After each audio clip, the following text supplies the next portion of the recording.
Hello, everyone, and welcome to Business Insider's Inside Self-Driving, the AI-driven evolution of autonomous vehicles, presented by Mobileye. I'm Steve Russolillo, Chief News Editor here at BI. And today we're diving into one of the most transformative and debated frontiers in technology, how AI is turning autonomous mobility from a long-promised dream into a fast-approaching reality. We'll explore how automakers, tech innovators, and policymakers are working together to make autonomy safe, scalable, and trusted, and what that means for businesses, cities, and all of us who share the road together.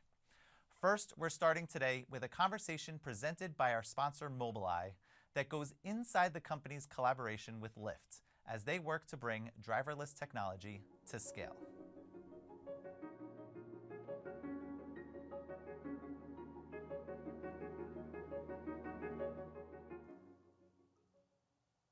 Thank you, Steve. I'm Dr. Deborah Bereviches, and I'm happy to be here. Robo-taxis already operate in a few cities, but taking autonomous vehicles mainstream comes down to three things: auditable safety, consumer trust, and economics that work. I'm joined here by JJ Youngworth, Executive Vice President of Autonomous Vehicles at Mobileye, and Stephen Hayes, VP of Autonomous Fleets and Driver Operations at Lyft. Thank you both for being here. Let's talk about trust and safety. It seems like one of the main goals of autonomous vehicle companies is to convince both the riders and the regulators that these kinds of vehicles are safe. So Stephen, at Lyft, your role is to interact directly with the rider. What would they need to see or experience to feel comfortable using an autonomous vehicle? Great question. At Lyft, our purpose is to serve and connect, and that's something that we do about 800 million times a year, helping riders get to where they need to go. And over time, AVs are going to make up a bigger and bigger percentage of those trips on our platform. And if you are tuned into this broadcast, chances are you are a bit of a tech enthusiast and an early adopter. But the reality is, for most of the people who open up the Lyft app on a daily basis, they're just looking to get to where they need to go. And that's where it is our privilege and responsibility to introduce millions of new riders to exciting autonomous technology. And in order to do that effectively, we need to find the right autonomous trip for the right rider at the right time. And then once they come in, we need to educate them about the experience that they're going to have and make sure it's a delightful one. And all the while, what is going to be really important for us is making sure that we have happy, repeat customers who are getting where they need to go even more quickly and efficiently than they are today. Awesome. JJ, from your perspective at Mobileye, which three pieces of proof would you hand to a regulator to prove that autonomous vehicle technology is ready and safe? Yeah, so of course, number one is safety, as you just mentioned, and there are different metrics, different KPIs on how safety is measured. One is, to look at the crash rates, and there, of course, the goal is to be safer than human drivers. We believe that eventually the technology will support to be 10x safer, maybe 100x safer. The technology basically never sleeps. It has eyes all around the vehicles. It can react in milliseconds. It doesn't have, a second reaction time like human drivers. It can see better at night with all the sensors technologies and redundancies. And then, of course, looking at, let's say, cities, customers, it's also very important that these vehicles, are fitting into regular traffic. You don't need, special lanes, special infrastructure, but, like a regular, human driver fitting in there, also not being too slow, having a certain assertiveness. And then, of course, trust. It's very important for both, for riders as well as for, cities and operators and companies like Lyft who are offering the services. I like your answer because it reminds me that it's not only safety that's important, but the vehicle also needs to operate in an assertive enough way that it inspires confidence with the rider that it's going to get them from point A to B. Maybe, Stephen, can you comment on this? Yeah, I think it's such an important and underappreciated aspect of taking autonomous vehicles from the prototype phase to scaled commercial deployments is the ride experience and the ride feel of the autonomous vehicle itself. Because the vehicle could, from a technical perspective, be incredibly safe. But as JJ mentioned, if it is so cautious that you end up waiting 3 or 4 different light cycles to take an unprotected left-hand turn, you're going to end up with a lot of riders who are like, well, that was kind of cool, but this is not the way that I'm going to get or choose to get around on a day-to-day basis. And so the ride feel and being able to kind of fine-tune the ride experience to make sure that it gets you where you need to go in the right amount of time is going to be really important, because today human driver trips tend to be a little bit shorter from a trip duration standpoint than AVs. So it'll be really interesting to see AV companies like Mobileye continuing to kind of like move the dial on what the ride experience and feel of the AV is after continuing to master all of the fundamentals of the autonomous driving, because the style is actually very important. Sure, yeah, it's fascinating how it works. So let's move on to another topic about the economics of scale. We know that we can already hail a driverless taxi in cities like San Francisco, Austin, and Phoenix.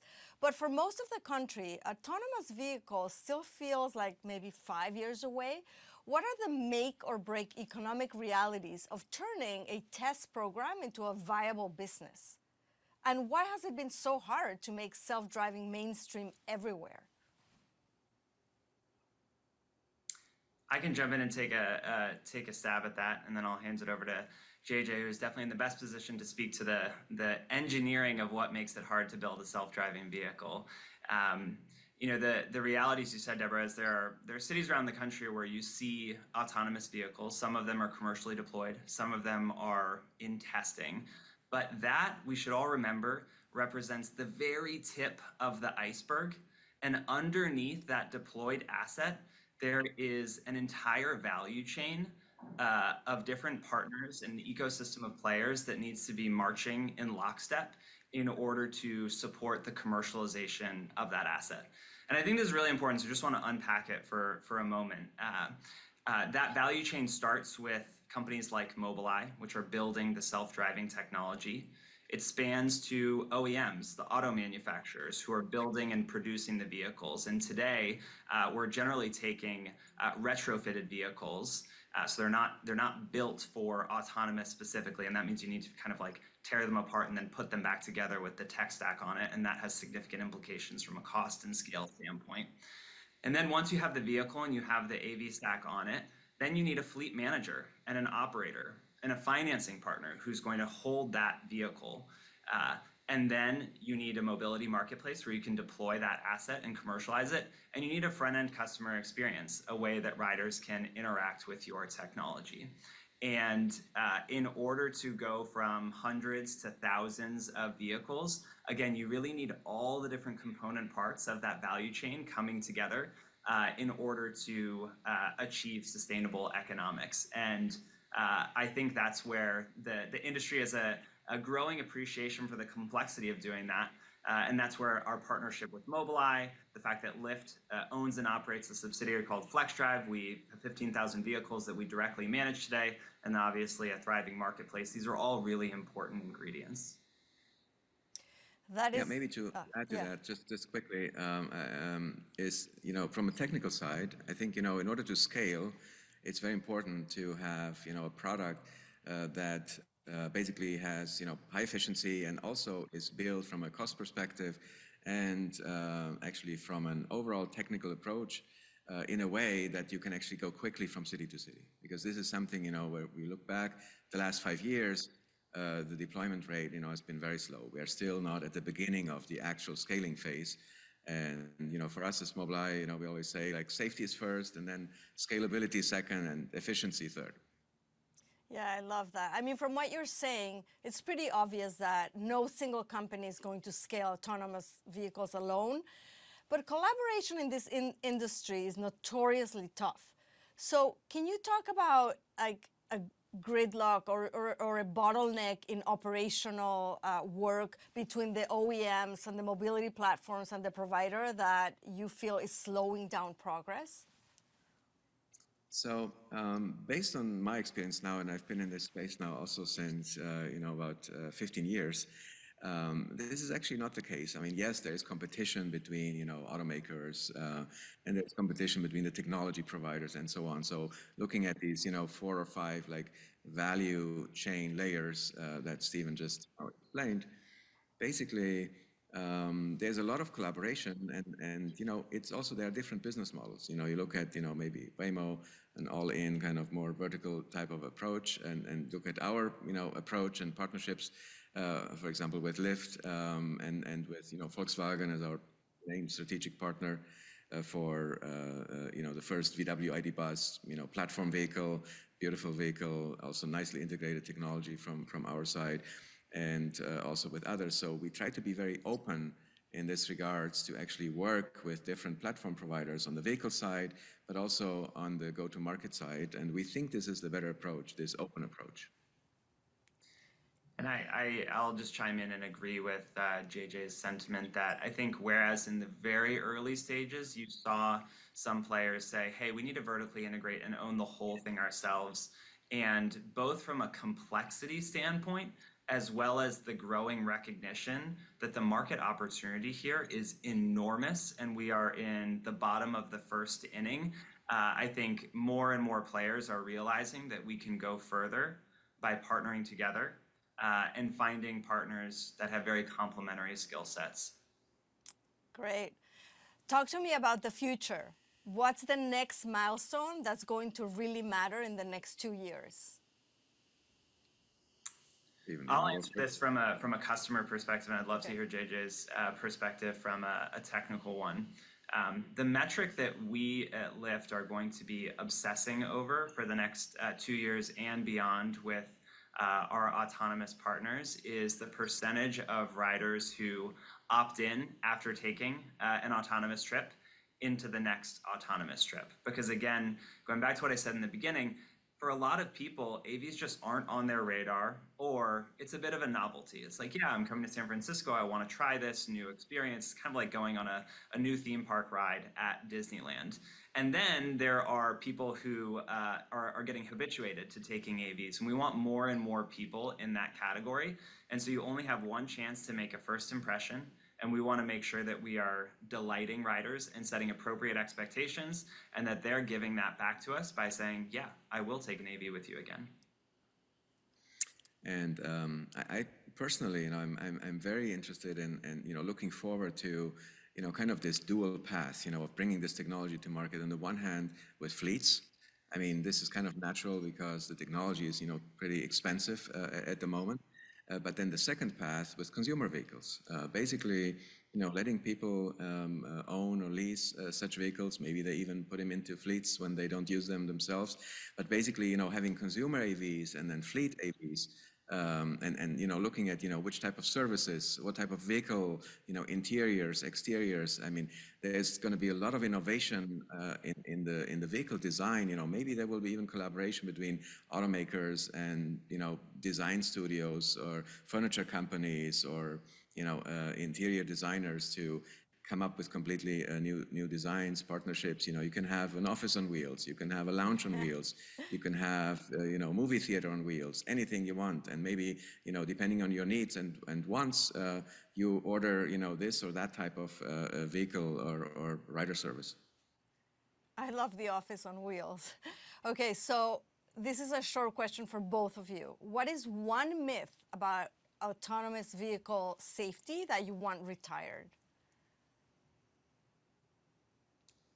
I'll go. I think the myth about autonomous vehicle safety is that safety is enough, because safety is critical, it's necessary, and it's not efficient. As we talked about earlier, if riders feel like the ride is jerky or it's too cautious, they're not going to be future customers of it. And so, of course, we need safety and we need a delightful experience around it.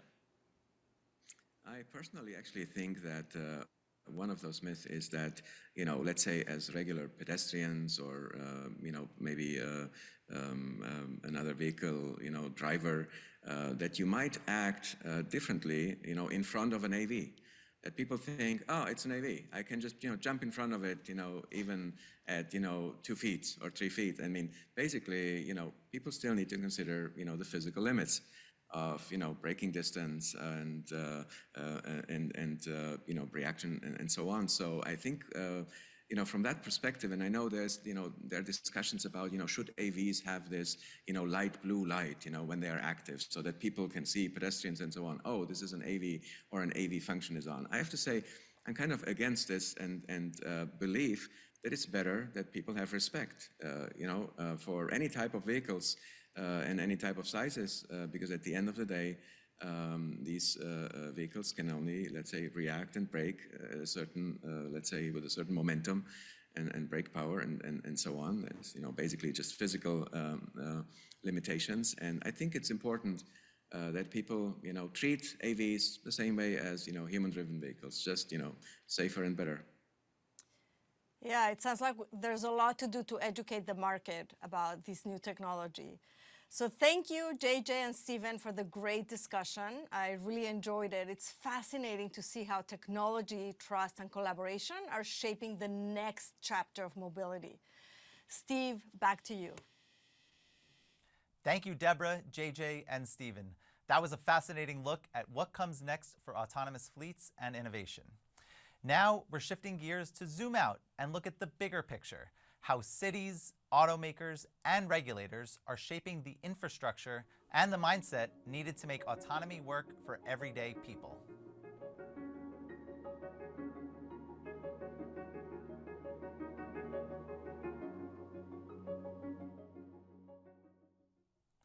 I'm thrilled to be joined by 2 leaders in this space.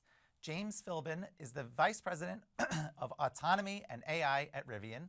And before joining the automaker, James spent years at the forefront of autonomous vehicle development, leading software and perception teams at both Waymo and Zoox, where he helped advance the systems that allow self-driving cars to see and understand the world around them. Now he's building technology that makes advanced driver assistance and autonomy integral to Rivian vehicles. We're also joined by Charlie Tyson, who plays a key role in Michigan's autonomous vehicle pilot programs, advancing the state's efforts to turn transportation innovation into policy and infrastructure. He works at the intersection of government, industry, and research to make Michigan a national testbed for next-generation mobility. James and Charlie, thank you both so much for being here. So let's get right into it. Let's talk about where we are, the state of play today, where we really are right now. How would you each describe the state of autonomous vehicle technology right now? And specifically, what's real, what's still experimental, and what's misunderstood?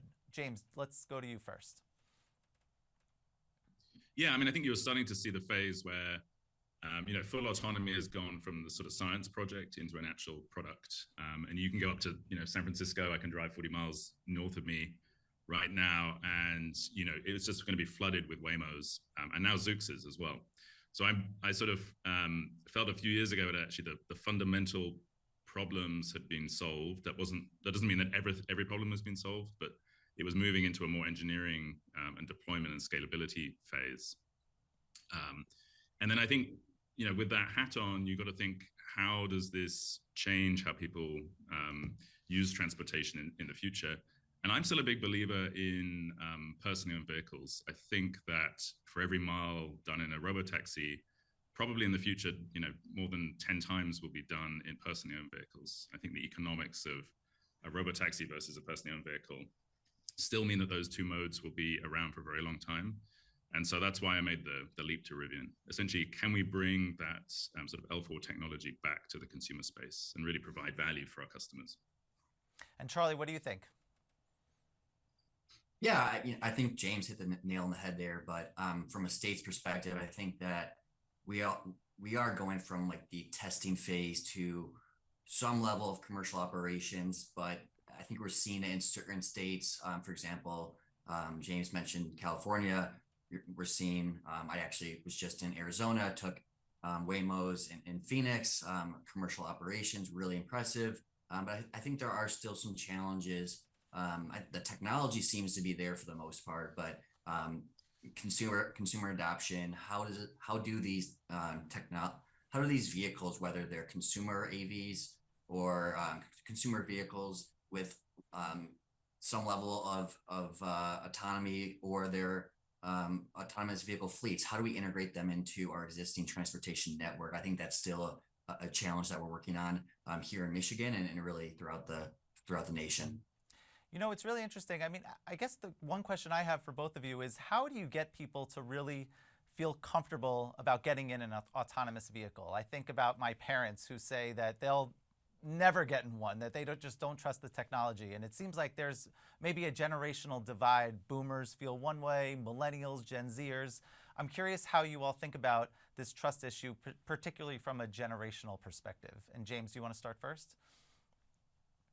Yeah, I mean, my sense is it's pretty non-existent. I mean, my parents are also in that generation, and you know, they're interested in what I'm doing, but they don't really, trust all these systems. But the last time they visited, we took a Waymo around. It's very quickly becomes normal, actually, and I feel like there's that initial kind of wow moment, hesitation, but then it's completely normalized. People, just go about their day. So I think it's. I don't think the trust issue is going to be a persistent one. I also think that as people get more used to those higher levels of autonomy, they'll expect more autonomy in their vehicles. So I think that trust issue actually trickles down. And what you'll see is a huge sort of competitive swing towards personally owned vehicles that offer those higher levels of autonomy. So I think that's kind of a bit of the race you see right now, and one I think Rivian is perfectly poised to execute on. Do you agree, Charlie? Yeah, and I think, I agree with that totally. And I think that we just have to give individuals the chance to experience the technology. And that's why I think that although we want to see and we're pushing for commercial operations, these pilot projects and these testing activity that allows consumers to experience the technology in different use cases is still really critical. We've seen a number of pilot projects in Michigan, in some of our larger cities like Detroit, of course, Grand Rapids, Ann Arbor. And the feedback from the surveys that we sent out was really interesting. Most of the riders, I think 90% of the riders in the survey respondents, came back saying that they would absolutely love to take another trip in an autonomous vehicle, and they would recommend it to their peers. What was interesting, though, was we asked a question in the survey around removing the safety driver. And I think that is a big piece here. That's where we started to see some of the comfort levels change a little bit. The survey respondents, I think it was about 50-50, responding that they would be willing to get in an autonomous vehicle without a safety driver. So I think just getting people more accustomed with the technology, sharing the benefits, and also I think it's critical to be able to educate the public and just give them that experience to get inside the vehicle, provide feedback, and let them know that these aren't being forced on them. They're being deployed in safe ways and kind of a crawl, walk, run approach. I think that's critical. Charlie, you mentioned these pilots. I guess my question is, how do you measure readiness? Is it the number of miles driven? Is it disengagement rates? Is it just consumer trust or something else entirely? Like, how do we know that these things truly are ready to be out on the road? Yeah, I think it's kind of case by case, different for each project. For example, we had a project in northern Michigan looking at supporting a full-size autonomous transit bus deployed at Sleeping Bear Dunes National Park. So looking at a very unique use case in northern Michigan. A majority of the riders were tourists visiting the area. They had challenges with parking, but I think the way that we kind of measured readiness for that project was how many times the autonomous vehicle had to be essentially how many times the safety driver had to take control of the vehicle were there challenges with connectivity in that region due to Wi-Fi or infrastructure capabilities. So I think that's the big thing, is looking at disengagement and just looking at, based on the use case, based on the region, what are the key factors to enable adoption, and that kind of is how we determine what are the key metrics around success. I'm curious. Yeah, maybe I can just add to yes, that. Please.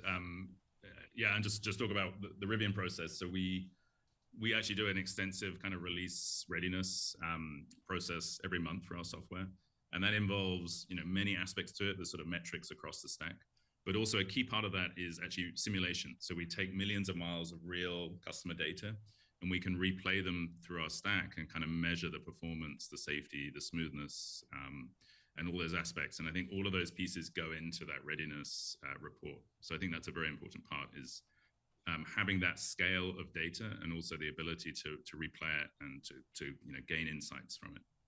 Charlie, you mentioned in your survey data that you cited that there's a distinction between how people feel when they're in a self-driving car that does not have a driver versus one that does have a driver. And how do you sort of bridge the gap between people's perceptions on those two experiences?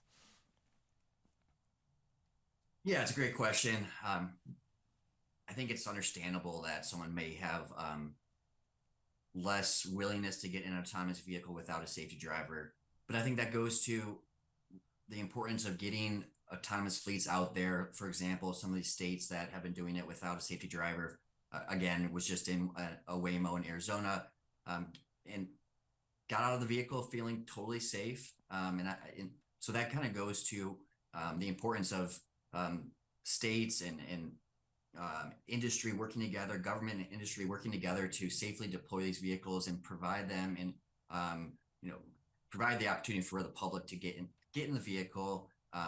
Ideally, we move from safety drivers to non-safety drivers and fully autonomous vehicles. And that's what we're working on doing here in Michigan. But there are some challenges, right? And I think that's why Michigan feels that we are positioned well to be a kind of a great test bed to move from the testing phase to commercial operations. For example, how do we ensure that autonomous vehicles can operate in harsh weather conditions? In order to be able to fully to see wide-scale adoption of AVs, we need them to be able to operate in harsh weather conditions, rain, snow, et cetera. And so there's certain states, and Michigan definitely feels we are one of them, that not only due to our automotive heritage, but also just our demographics, our weather conditions, we are positioned well to be able to test these different uses and to hopefully support that path towards commercialization, while we do so with public engagement and providing individuals the experience to get in the vehicles. I always kind of go back to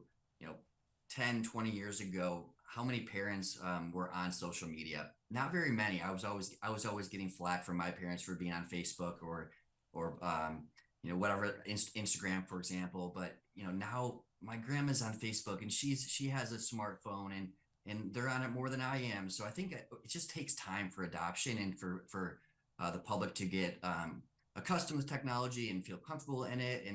And I think industry is doing a great job, and it's important for government to align and to partner with industry to make this path as smooth as possible. It's a great point you raise. And just this week, we obviously had the big Amazon AWS outage that knocked out wide parts of the internet and how people go about their everyday lives. To me, this is one of the concerns perhaps for autonomous vehicles, is what happens if there's an outage and then these things don't operate the way that they're supposed to operate. What do you do? How do you adapt? So how do you both think about that? James, do you want to take that one first? Yeah, so I think it's key to in your safety case sort of think through these outages that could happen in the cloud. So the software that's on our Rivian vehicles, it doesn't require a cloud connection. So the idea is that we can be sort of in a safe state even if that external connection goes down. So there's all the processing happens on vehicle. I think it's pretty important when you build a resilient system that you're not taking those dependencies unnecessarily, or if you are, that you have sort of good backup processes. And Charlie, what do you think? And I would say I don't have a highly technical answer there. Obviously, it's a challenge. We also worry about cybersecurity, the grid resiliency. But one of the things that we try to do here in Michigan and within the Office of Future Mobility and Electrification is we reach out. We like to engage industry and to call out some of these challenges and say, how can you help us solve some of these challenges that we're talking about here? For example, the Amazon outage. We on an ongoing basis we like to call out or identify some of these major challenges and concerns and considerations, and to work with industry to solve them. And that's why our grant programs and our pilot projects have been so successful, identifying challenges and finding solution providers to address them, and working together in public-private partnerships is something that we've seen a lot of success in and continue to do. Charlie, you mentioned you used the social media comparison 20 years ago, how people were just starting to figure out how to use social media. The older generation wasn't on it, and now all of a sudden they're all on it. What do you think is the biggest variable now to achieving a fully autonomous world? Yeah, I think I would probably say one, economics. How do we make it economically feasible for the fleet operators or the automakers to fully integrate autonomous systems into their vehicles? I think it's going to be critical to continue supporting and seeing increased level of autonomy in consumer vehicles and production vehicles. I think that will really help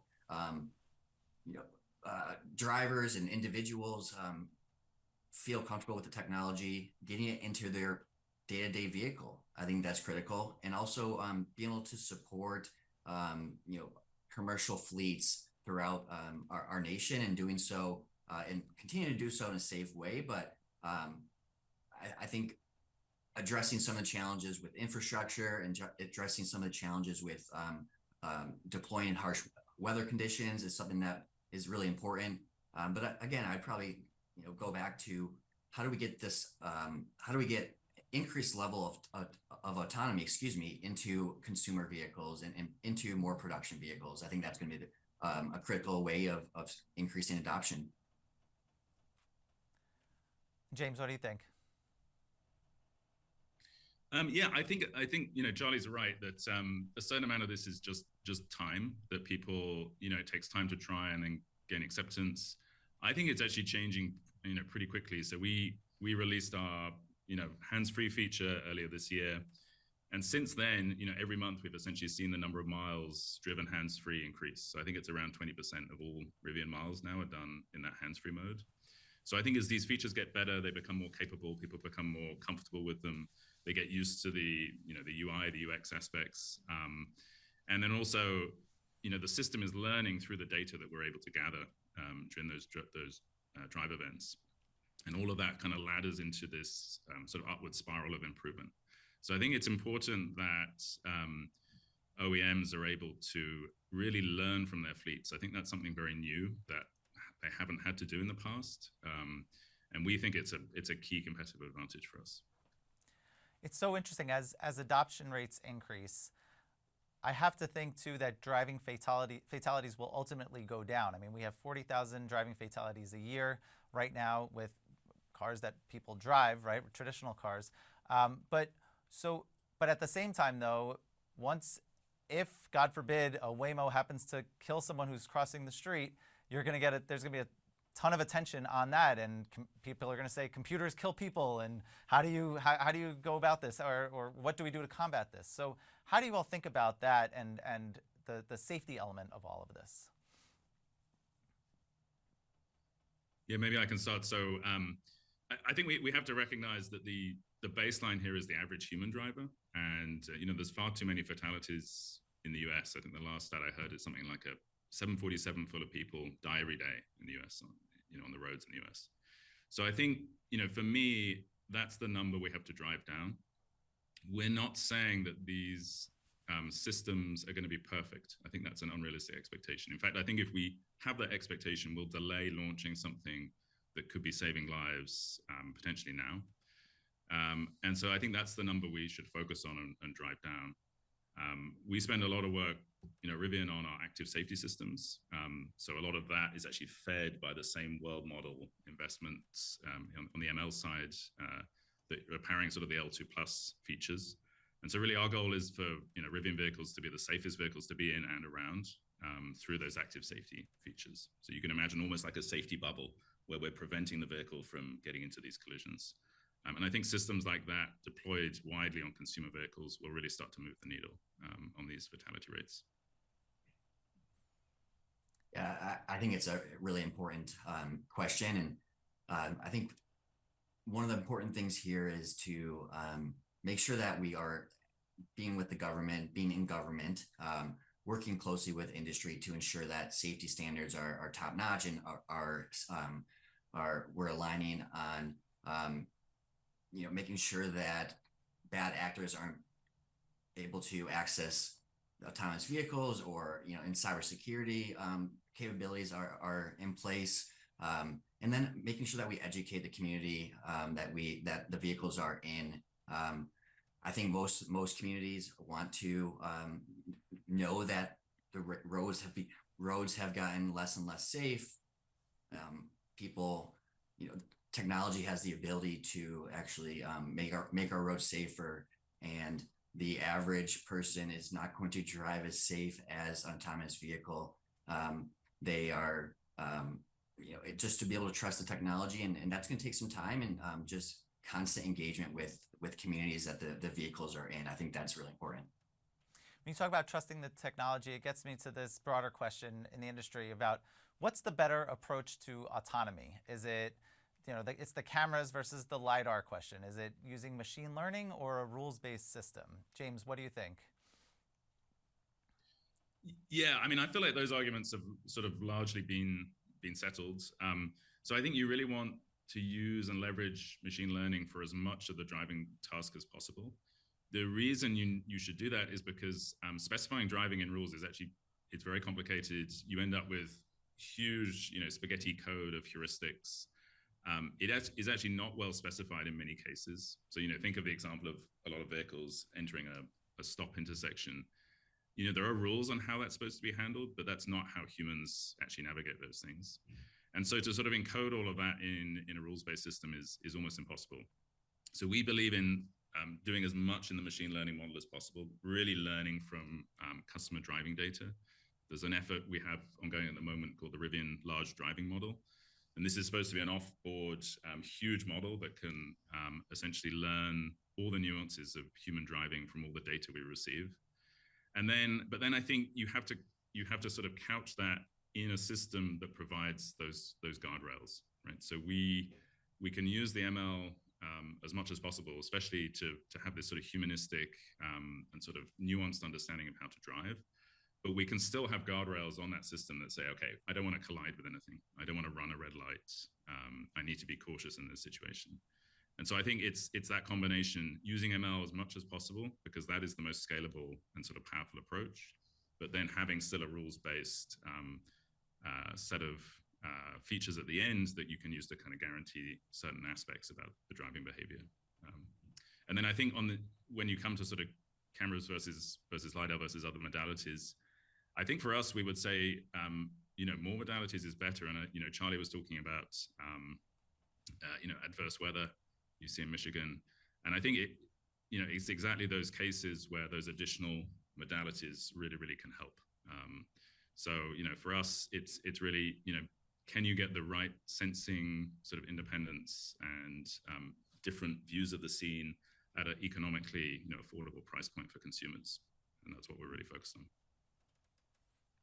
Yeah, and I would say we are here in Michigan trying to support industry and getting to where we don't, industry and fleets, autonomous vehicles aren't reliant on infrastructure. But at the same time, how do we improve infrastructure to make increase redundancy, improve safety? And so that's kind of what the approach we're taking. How do we support machine learning and autonomous vehicles that aren't completely reliable on V2X or vehicle to infrastructure communication, but being able to have extra redundancy with roadside roadside units and infrastructure technology that is able to provide kind of a backbone and additional layers of safety. For example, we have a corridor, an autonomous vehicle corridor being built out between Detroit and Ann Arbor, about a 39-mile segment of interstate that will have vehicle to vehicle communication technology, vehicle to infrastructure capabilities that will support the integration of autonomous fleets into our normal traffic. So I think that's the approach that will be most successful down the line, and the approach that we're taking here in Michigan. You know, you've both touched on the weather issue, and Charlie specifically, obviously you're sitting in Michigan where you guys have some pretty severe weather there. Is this the biggest variable to achieving a fully autonomous world? How do you combat severe weather conditions? I would love to hear James's thoughts from a technical perspective, but I would say, Michigan, yes, we have harsh winters, but our summers are absolutely beautiful. Please come visit. But I would say that, how do we support new technology that might be able to help ensure that the sensors are clean in a rainstorm, for example, or how do we support industry and new technology that provides better cameras that can work in adverse conditions. So that's kind of what we're doing here is providing the platform and throughout the state to be able to test new technology and identify startups and technology providers that are working on some cutting edge technology that will help AVs work in all types of conditions. Yeah, I think Charlie touched on some of the things. I think you'd start with the sensors, right? So yeah, the sensors clean and unoccluded. Can they see the scene? In some foggy conditions, some very heavy snow, you actually can't really rely on cameras. You have to then start using radars. Even non-weather related scenarios like the sun, a low sun, shining directly into the cameras, that can be challenging from a vision only. Again, that's where radar and lidar can really help. So I think you sort of start with that. You need to have that kind of patchwork of sensing capability and sort of different sensors as well. I think then the data piece is very key. So how do people actually drive in snowstorms? It's not the same way that you drive in an unoccluded sunny day, right? So do you have the machine learning and do you have the data flywheel that's telling you how to handle those situations? I think that's a big advantage that a kind of fully integrated sort of data-based OEM like Rivian has over, for example, like a robotaxi, where you have to actually send those fleets to go and gather this specific data in these different conditions. And then finally, sort of how do the rules, I talked about those guardrails. Do those guardrails need to change? For example, when you've got snow on the ground, people often don't follow the lanes. They can't see them. So you sort of have these virtual lanes that pop up. Does that need to be taken into account in your guardrails? So it's multifaceted. I wouldn't say it's the primary challenge. I still think density and complexity in urban areas is typically where those final big challenges are. James, you have to just reason about many objects in a scene. Maybe there's a lot of nuanced negotiation and things happening. Those can be tricky to handle in a good way. On the density issue, James, I took my first Waymo earlier this year out in San Francisco, and like so many other people, was just so fascinated by it. And it seems like wherever you turn in San Francisco, there's another Waymo on every street corner. But in terms of New York City, I just walk around here and I think to myself, how are we going to have these types of cars in New York City? And Waymo is already testing their fleet in the city here. But I mean, how do you adapt to these different densities in different cities and how all the different layouts and how everything is so different in different places? So I think you hope that some of your base systems obviously generalize to those places. Now, of course, there's going to be traffic specific kind of rules of the road almost that exist in New York but don't exist in San Francisco and things like that. And I think that's where that data flywheel really is important. And I mean, you talked about New York City, but if you go outside of the US and you talk about a country like India, where some of the driving's even more intense, I would say, and very different again. So you sort of have to think like, how does a system scale. And I think that it really sort of tips you in favor of the ML-based approaches, right? Because there you can gather the data, you can see how people drive, you can start to learn how to sort of mimic it. Versus rules-based systems that can be brittle. So you take them to a new place, and suddenly those rules don't work anymore. James, you're a former Waymo employee before you joined Rivian. So I have to ask about the elephant room. I got to ask about Elon Musk and Tesla's approach to autonomous driving right now. How does Tesla compare to Waymo, compare to Rivian and others, and who's getting it right and perhaps who's not doing it as well? So I'm obviously not privy to what's going on inside Tesla. I think what I would say from the outside is that I think they've, on the good side, they've really sort of pushed the OEMs forwards in the sense that they took a very sort of ML-based approach early on, and I think that is the right way to build these systems. Now, on the counter side, I think they have a sort of very rigid point of view, I guess, on different sensor modalities, which I don't think is fully explainable just from an engineering point of view. So I would say it's sort of a mixed bag. I think we're really focused on can we bring that L4 technology back to consumers in the best way possible? And I think sensors can get you there faster, and they can get you there in a more robust way. And I think the price point of a lot of these sensors is no longer that LiDARs are $10,000 because of the huge scale that you've seen in China. Those are coming down to a few $100s, which is very much in the envelope of consumer vehicles. So I think that's kind of the approach we're taking, and the one that I think is going to get us there in the most sort of direct way. Charlie, what do you think? Yeah, you'll have to recap that question one more time for me, Steve. My apologies. Just comparing the different approaches that automakers are taking from Waymo to Tesla. Waymo it has this reputation in the industry for taking a slower, perhaps more cautious approach to how they go about things, whereas Tesla is more of a move fast and break things kind of approach here. And obviously they have the robotaxi fleet that's starting to be rolled out. So just curious your thoughts on the different approaches and the pros and cons of both.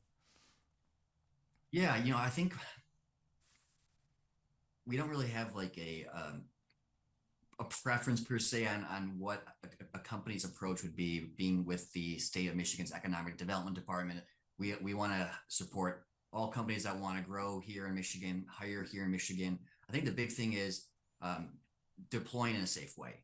That's the most important thing, whether you're taking a fast approach with using machine learning or you're taking a slower approach with a certain use case and leveraging infrastructure.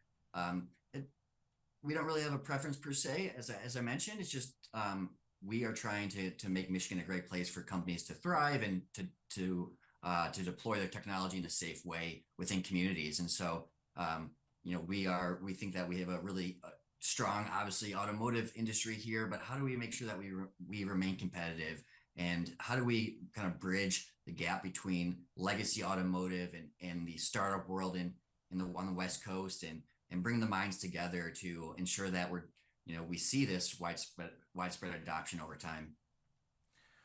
James, what do you think is the biggest bottleneck for the robotaxi industry right now? I mean, I'm no longer in the robotaxi industry, so I would say that it just takes time to scale these things. Fleets are physical things. You have to charge them somewhere, you have to clean them somewhere, you have to think about power and the operational aspects, and so that just takes time. So I think, and then of course there's there could also be further engineering development that has to happen to maybe cover specific cases that you see in new places.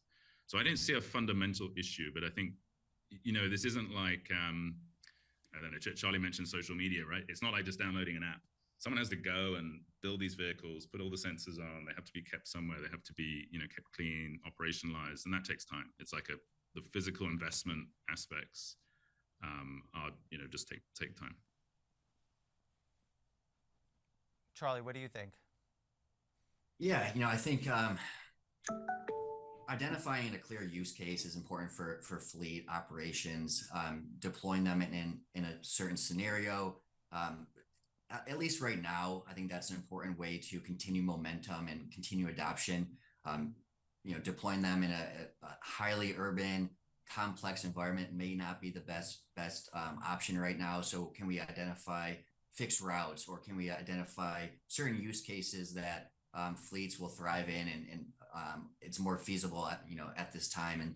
And for example, looking at how can we partner with large employers to provide maybe shuttle services between their facilities, or can we deploy autonomous vehicles at airports from the parking to the terminals? Looking at deploying autonomous vehicles at universities to get students engaged and to experience that technology. I think that's a really critical way at this juncture to continue supporting fleet operations before we see them in highly complex multimodal environments. I'd like to shift gears a little bit. We could do a little bit of a lightning round here on some of your predictions for what you guys think is going to come true in this industry in the coming years. So my older son is 7 years old. In 10 years, he'll be eligible to get his driver's license here in New York. Will he need it? And will he even want one? James, what do you think? So I grew up in London, and even without autonomous vehicles, London has a fantastic public transport system. So when I was young and sticking in the city, I didn't need to drive. And actually, I took my driver's license quite late. I would say once you have a family and you start needing to get from A to B, that's when the real value of personally owned vehicle comes. So I suspect your son will actually still get a driver's license, even if his early years are in a robotaxi. But I think the world in which the vehicle he'll be driving in, I think, will be much safer. It will have, many more autonomy modes. You as a parent, this is actually a feature I'm excited about. Maybe able to engage a teenager mode, right, which puts the vehicle in kind of like an extra safe state, so that your son can't speed or do donuts in the parking lot or whatever else he wants to do. And so I think that's probably most likely. I don't see a huge shift away from the automobile, at least in the US, just because of you would also need a commensurate shift in where houses are built and how people are living and everything else. But I do think that consumer autonomy will become essentially a must-have on every vehicle. Charlie, Yeah, I would say must-have on every vehicle. Son will. Yeah, I would say your son will probably need to get a driver's license, and I think that's okay. I think we're going to continue to see more AVs on the roads, but it's going to be a little bit longer down the line until you don't need a driver's license. I actually personally enjoy driving from time to time. There's also times where I would love to get an autonomous vehicle and not drive, to get work done or to get some rest, for example. But I think that's a little ways out, and it really depends on where you live, your lifestyle, as James alluded to. If you live in a rural community, most likely you're gonna, at least near term over the next 5-10 years, still need a driver's license, want a driver's license. If you live in a highly urban area, maybe that's not the case. What percentage of cars on the road will be autonomous versus not in, let's say, 10 years from now? 20%. What are we at right now? 25%. And what are we at right now?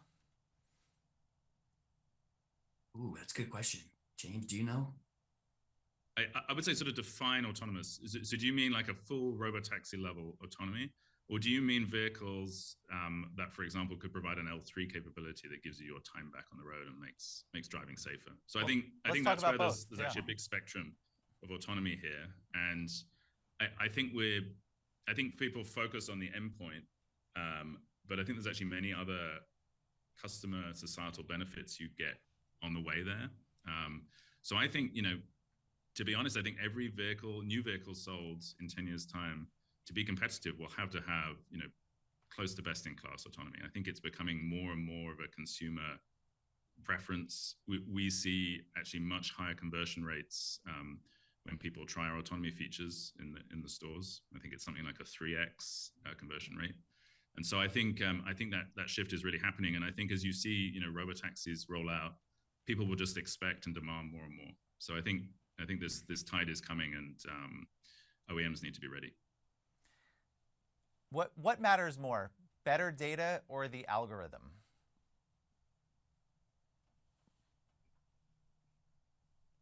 I think if you had to,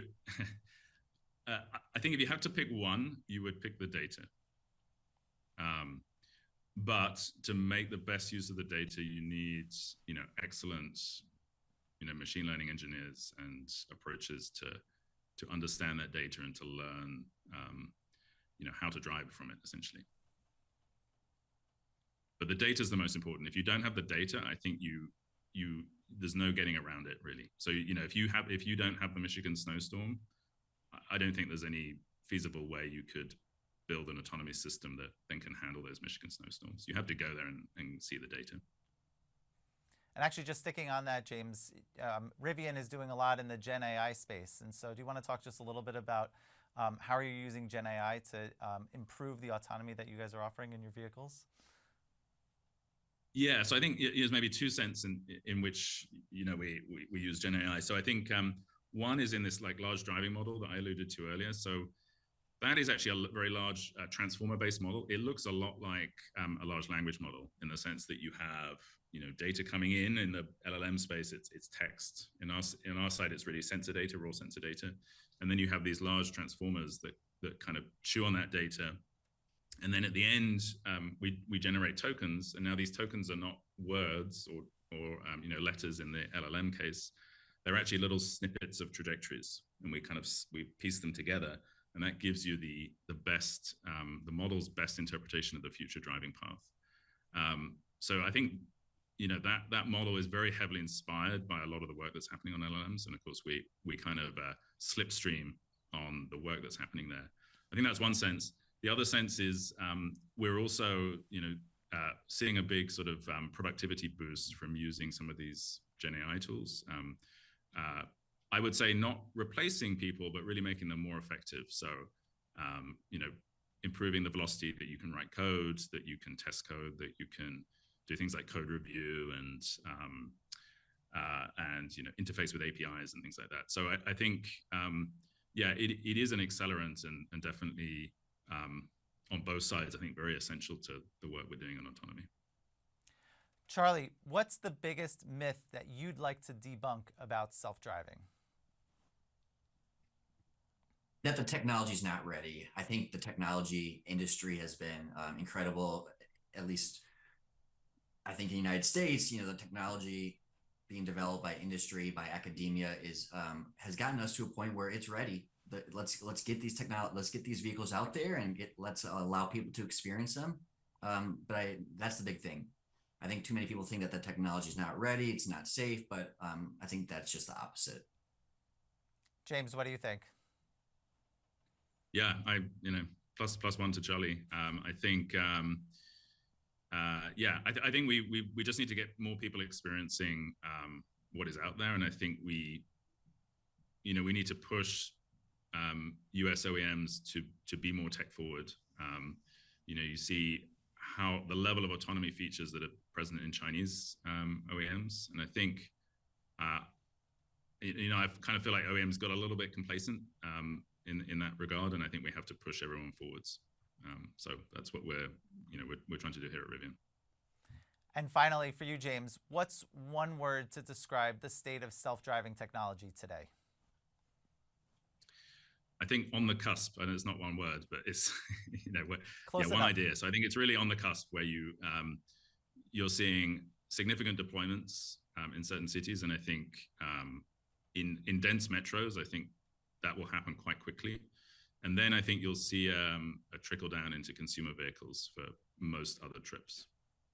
On the cusp, I like that. Charlie, what do you think? One word to describe the state of self-driving technology today. Here. I think it's here, and we're going to see them more and more every day. Well, thank you, James and Charlie, for these insights, and to everyone who joined us today for Inside Self-Driving. I also want to thank our partner, Mobileye, for their support of today's program. I'm Steve Russolillo from Business Insider. Thank you for being with us. We'll see you next time.